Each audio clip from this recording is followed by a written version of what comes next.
اعوذ باللہ من الشیطان الرجیم بسم اللہ الرحمن الرحیم صلی اللہ علیہ وسلم۔ میں عبادت آپ دیکھ رہے ہیں ہمارا چینل پر نئے آنے والے ناظرین سے گزارش ہے کہ چینل کو سبسکرائب کریں اور بیل آئیکن کو پریس کریں۔ لڑکھڑائی چال، آج ہم فالج کے موضوع کے ایک جز ایک علامت پہ روشنی ڈالیں گے جو ہے لڑکھڑائی چال۔ یہ بھی فالج کے زمرے میں آتی ہے، یعنی امراض دماغی کہیں گے۔ تو نام زوال حرام مغل، طبی نام زوال نخا، حرکت غیر منتظم۔ تعریف مرض کے لحاظ سے اس مرض میں حرام مغز کا پچھلا ستون کالم سخت ہو جاتا ہے، کبھی پہلوی ستون میں ابتری یا نقص واقع ہو جاتا ہے۔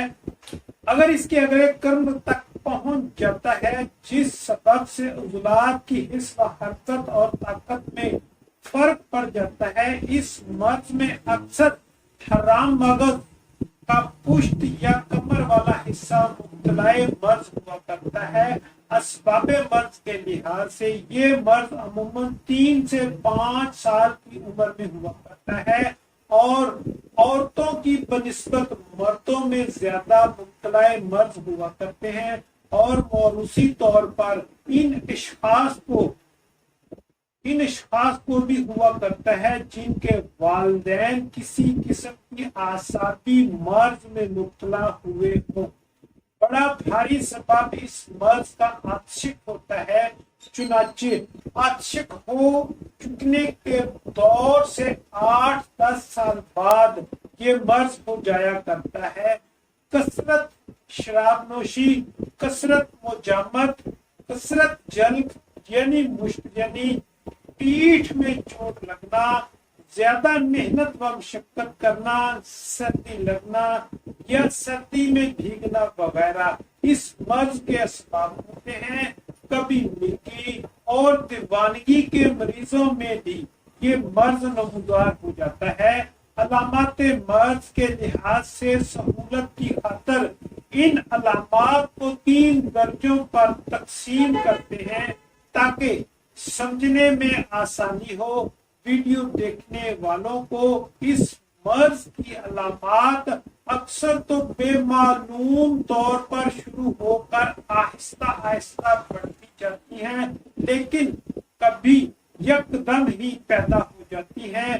بالعموم یہ مرض برسوں تک رہتا ہے اور بعض مریض اپنا معمولی کام کاج بدستور کم و بیش کرتے رہتے ہیں۔ علامات مرض پہلا درجہ شروع میں ذرا سی محنت سے تھکاوٹ معلوم ہوا کرتی ہے، کبھی ہاتھ، پاؤں یا جسم کے دیگر حصوں میں درد ہوتا ہے جو عموماً تشنجی اور دوری ہوتا ہے، یعنی درد یکدم شروع ہو کر اور تھوڑی دیر رہ کر رفع ہو جاتا ہے، لیکن یہ درد نہایت شدید اور ناقابل برداشت ہوتا ہے۔ ایسا معلوم ہوتا ہے کہ کوئی چھری کٹا رہی ہے، جسم کو کاٹتا ہے یا آگ یا بجلی سے جلاتا ہے۔ کبھی ہاتھ، پاؤں اور چھاتی میں جکڑن معلوم ہوتی ہے۔ اندرونی عضلات مثلا مثانہ و دورہ مستقیم وغیرہ یعنی مقد میں بھی درد ہوتا ہے، بالخصوص معدہ سے شروع ہو کر پشت تک یعنی کمر تک، اور کبھی پیٹ کے چوکب کے گرد معلوم ہوتا ہے۔ ساتھ ہی کہہ ہوتی ہے، آنکھوں کے آگے اندھیرا آ جاتا ہے، حرکات دل میں فتور آ جاتا ہے، بصارت کم و بیش ناقص، اور کبھی آنکھوں کے بالائی پکوٹے مسترخی یعنی استرخا ہو جاتا ہے۔ دونوں آنکھوں کی پتلیاں برابر نہیں رہتی، ان میں روشنی کا اثر نہیں ہوتا، لیکن نزدیک کی چیزوں کو دیکھتے وقت وہ سکڑ جاتی ہیں۔ ایسا کبھی سماعت میں فرق آ جاتا ہے، یعنی سننے میں فرق آ جاتا ہے، یعنی مریض بہرا ہو جاتا ہے۔ شروع میں خواہش جمع بہت بڑھ جاتی ہے، لیکن رفتہ رفتہ بہت کم ہو جاتی ہے۔